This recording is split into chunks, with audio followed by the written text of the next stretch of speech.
Ahoy, this is Zdenka. How to use DJI Osmo Mobile 8P. This is an in-depth guide for beginners. Let's cover balancing, all features, settings, how to use a detachable remote, and I'll include real-world tips so you get the most out of this gimbal. This video is brought to you by DJI. If you haven't charged your gimbal yet, all you need to know is that the charging port is here. Press the power button and you will see charging status on the screen. You will see when the bars are fully charged. The first thing you want to do is insert the clamp on your smartphone. Ensure the clamp camera symbol is pointing towards your phone's camera and the clamp should be positioned in the center of the phone. Let's turn on the gimbal by simply grabbing the arm and opening it. When you turn on the gimbal for the very first time, the roll axis motor is locked by default. Simply rotate it to unlock. Align the square on the clamp with the square on the gimbal and it will automatically snap into place and connect. It will automatically stabilize your phone. To turn it off, just long press the power button.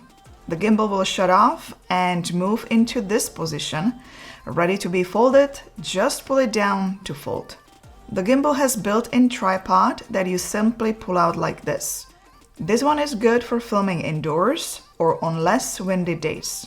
For strong winds, it's recommended to attach a stronger tripod. There is a port at the bottom.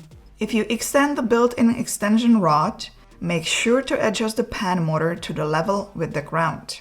To be able to use the gimbal, you have to connect it to DJI Mimo App first. On the gimbal arm is a QR code. Scan that and it will take you directly to a page where you can download DJI Mimo. Once you download the app, enable Bluetooth on your phone. Open up the DJI Mimo app and just follow the steps to connect the gimbal. If you have trouble connecting via Bluetooth, go to Bluetooth settings on your phone. Remove any existing connections with the gimbal by hitting Forget the Gimbal. Tap the new device name in Bluetooth settings, then open up the DJI Mimo app, and all should be ready to go. When you open up a DJI Mimo app, sometimes you will see a prompt that there is a new firmware update available. Make sure you attach the multifunctional module to the gimbal, as the firmware will get automatically updated on the module as well. Don't close the DJI Mimo app, just let it all update. There are several ways you can hold the gimbal depending on what you are shooting, so let me show you grip gestures. They work both in vertical and horizontal modes. The first one is just a standard gesture. Always hold the gimbal by the handle, never by the arm. I have seen it plenty of times before. The second gesture would be just turning the camera upside down.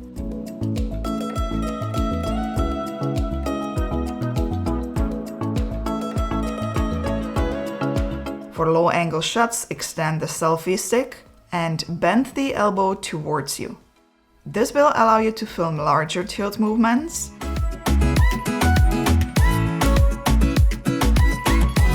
As in this position, the tilt angle is limited. This position with extended selfie stick and bended elbow is also used for vlogging or filming yourself. The last grip gesture is just holding the gimbal sideways.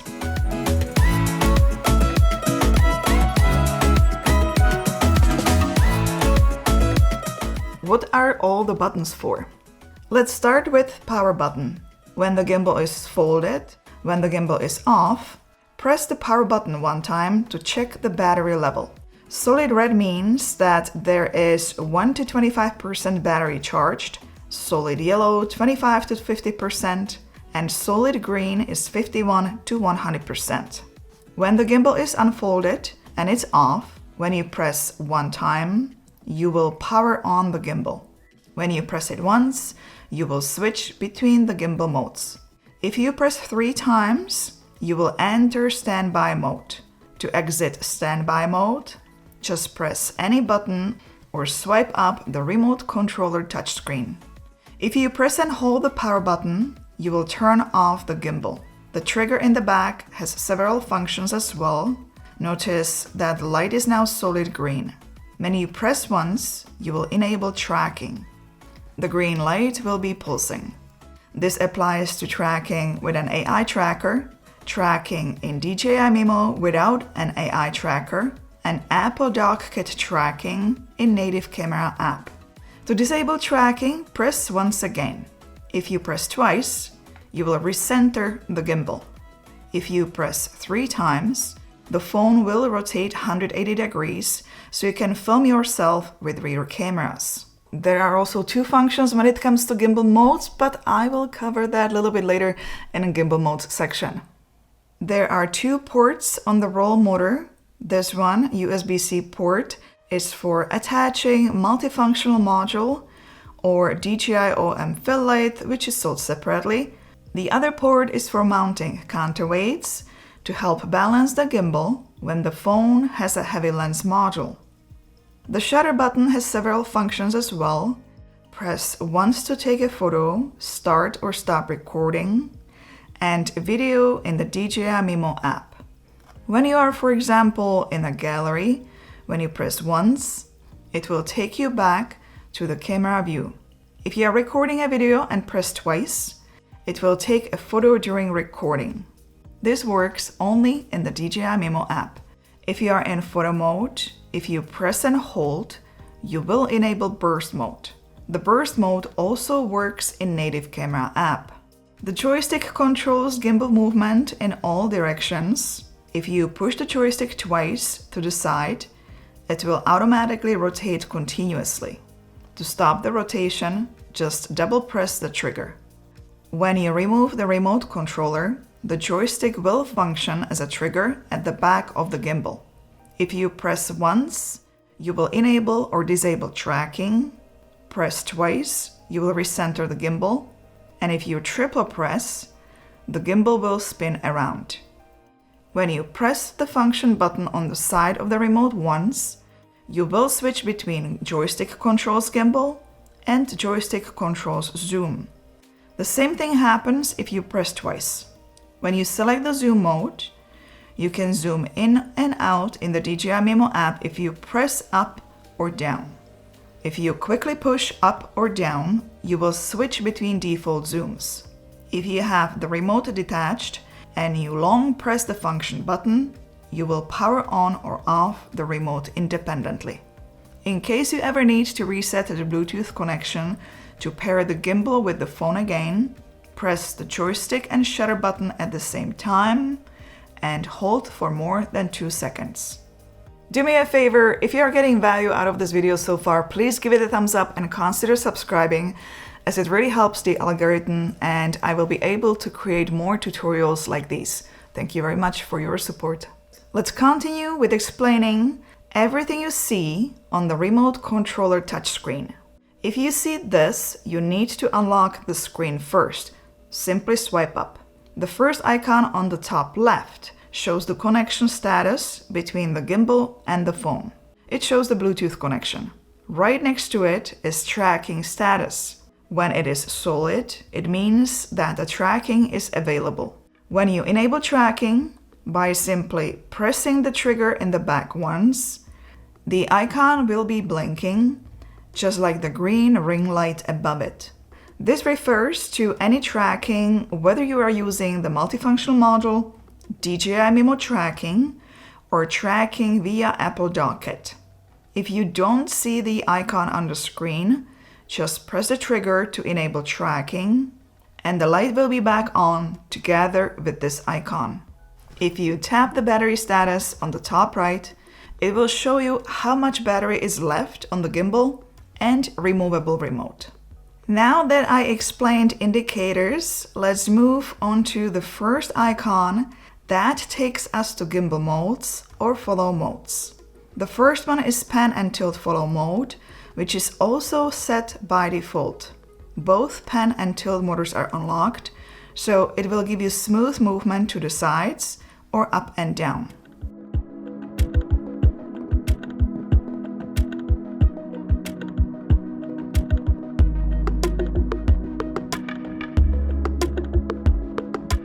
Let's swipe left to get to the next mode, which is pan follow mode. Now only the pan motor is unlocked, so it will give you smooth movements to the side. The tilt is locked, so it will hold the frame for you when you move it up or down. The next mode is FPV. All three motors, pan, tilt, and roll are unlocked.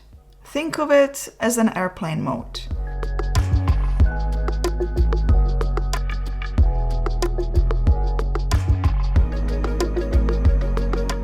The last mode here is spin shot. In this mode, you can rotate the phone manually by simply pushing the joystick left or right. If you push the joystick twice left or right, it will enable automatic roll movement.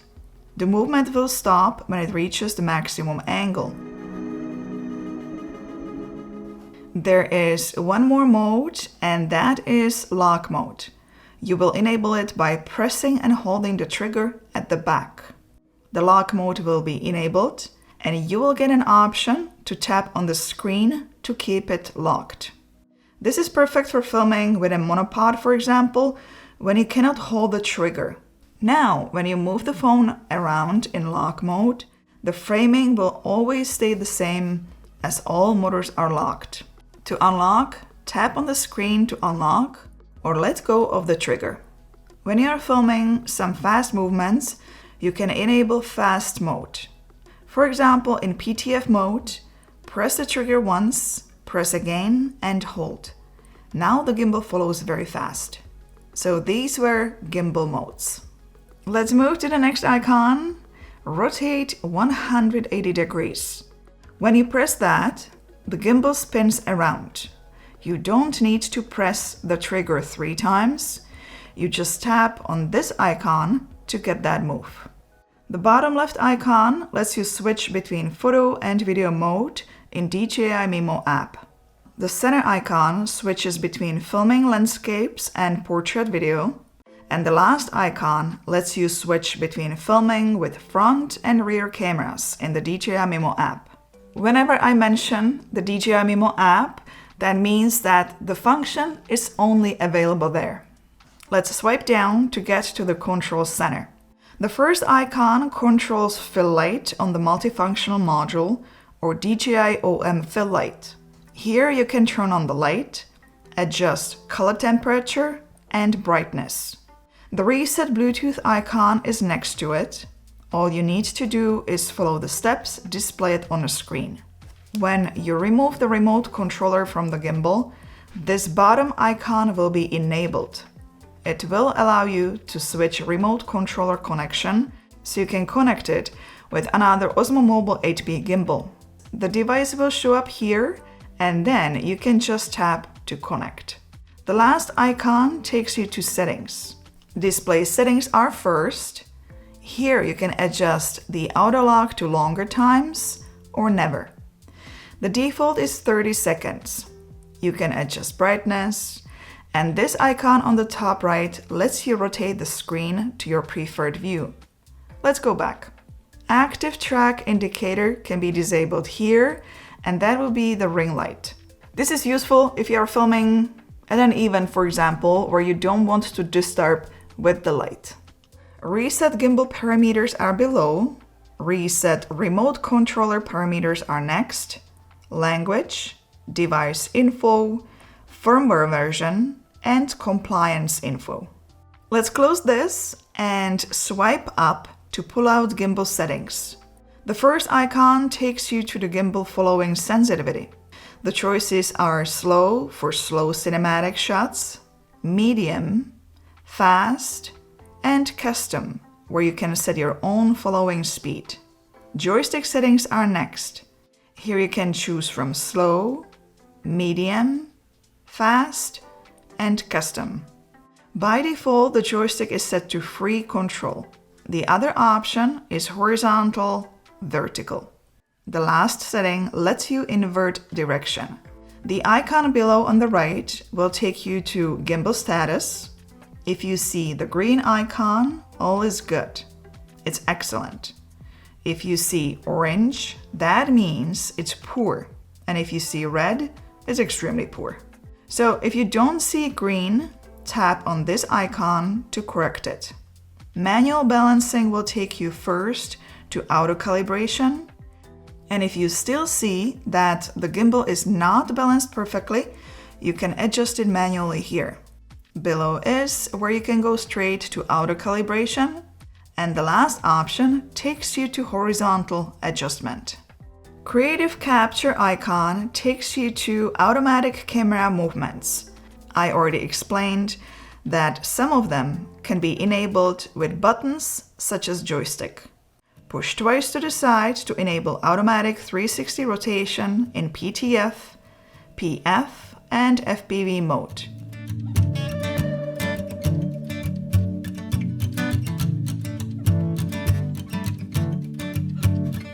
Or push twice in spin shot to enable spin shot movement.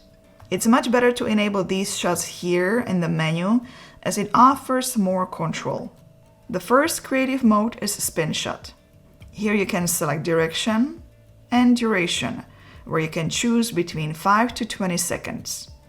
Before you actually take the shot, you can hit preview to see the movement. Surround shot has two options: 180 and 360 degrees pan surround shot.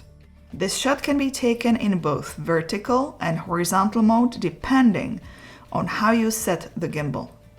Duration has a wide range of options ranging from 10 seconds to 60 minutes. Preview is here as well. A to B path movement is next. How do you set it up? Move the gimbal to your preferred position A and press A+. Move the gimbal to the final position and press B+. Then swipe left, where you can select what direction of the movement you prefer, from A to B or from point B to A. Duration can be also set between 10 seconds all the way to 60 minutes. Preview is here and start. So these were Creative Capture modes. Let's close this. There are two more swipes, swipe left and swipe right. First though, make sure you have the multifunctional module attached, and that one you can attach in both directions depending on what camera you will be using. This module allows you to enable tracking in any app outside of DJI Mimo, as it has a tracking camera. When you film in DJI Mimo, the tracking and shooting features of this module are disabled, as DJI Mimo has its own active track feature. If you are not using the module for more than 5 minutes, it will enter sleep mode. The light will turn off. To exit sleep mode, press the trigger on the gimbal. Right now, I have it attached to be able to film with a selfie camera.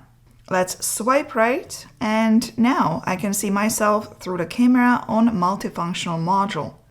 This camera is only for a preview, it doesn't record a video. This allows me to remove the remote and control the gimbal and camera from a distance. The working distance is up to 10 meters. I can reframe the shot with a joystick and hit record. This is great for taking shots where you don't want any gimbal movement. When you tap on the square, you will enable tracking. If you have multiple people in the shot, you will see multiple squares, so you can select a specific person to be tracked. When you install the tracker to film with rear cameras, you can also track an object. Simply swipe to select the object. Just to summarize the tracking with a multifunctional module, you can track people, pets, and vehicles via touchscreen and trigger. Just press once. Objects can be selected only via touchscreen by sliding across. That means you can track in any app of your choice.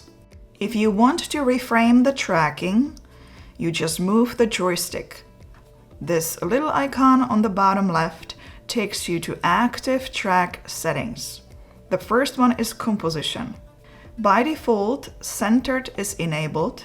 You can, however, change it to original. What is original?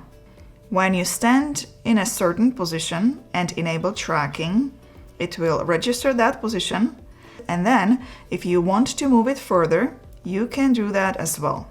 Tracking speed can be also customized. There are 3 options: slow for live streaming, medium for parallel or orbit tracking, and fast for close-up circling or high motion scenes. Gestures can also be customized.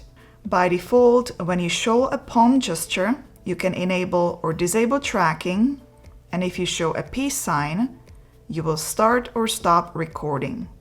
If you want a different gesture, you can change it here or disable the gesture altogether. You should be between 0.5 meters to 3 meters away from the tracking camera to detect the gestures. There is one more gesture available, this double L gesture. Once you show it, the light will be solid green. Move yourself to a new position and show double L gesture again to confirm. Image calibration is next. As it says here, calibrate the camera view with a joystick. Tap on the screen, and now you can reframe the shot with the joystick. You can hit accept or reset to default. Multi-subject frames option is here as well in case you want to track a group of people. Power saving is on by default. Let's return to the main screen. There is a port on Multifunctional module that lets you charge your phone when the gimbal is on. The charging cable can be purchased separately. Finally, let's swipe left. This will take you to the phone screen mirroring, which works both with Apple and Android phones. Once you hit that, it will give you instructions on how to set it up. What is that? Let's say I'm filming in Native Camera app or Blackmagic Camera app, and I want to see the exact framing on the remote as I am filming myself with a rear camera. Since I have an iPhone, according to the instructions, I have to log in to DJI Mimo app, go to settings, hit screencasting, and follow these instructions. Connect to the remote controller via Wi-Fi, and then enable screen recording permission. To enable this on Android, it's slightly different process, so just follow the instructions. Now I can see the screen preview on a remote. It doesn't matter what app I'm using, it's still showing everything I see on the phone. I can also zoom in or out and rotate the view.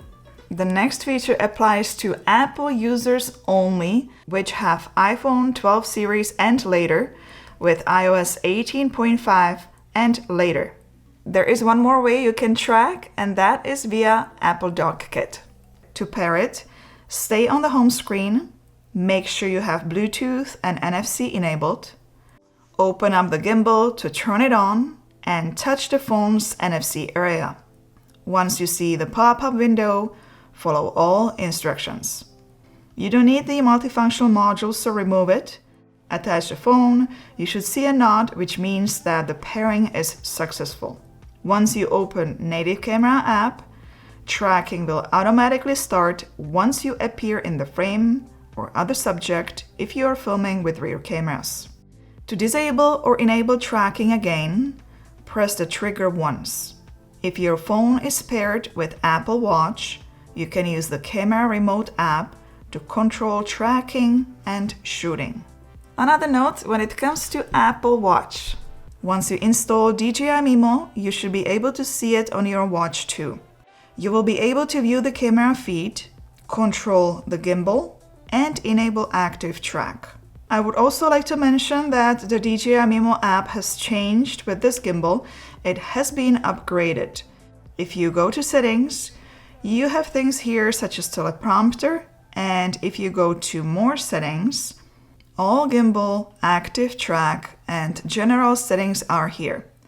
It's a complex app, so I will create another tutorial focused specifically on this app. I'll link the video below in the video description once the video is ready.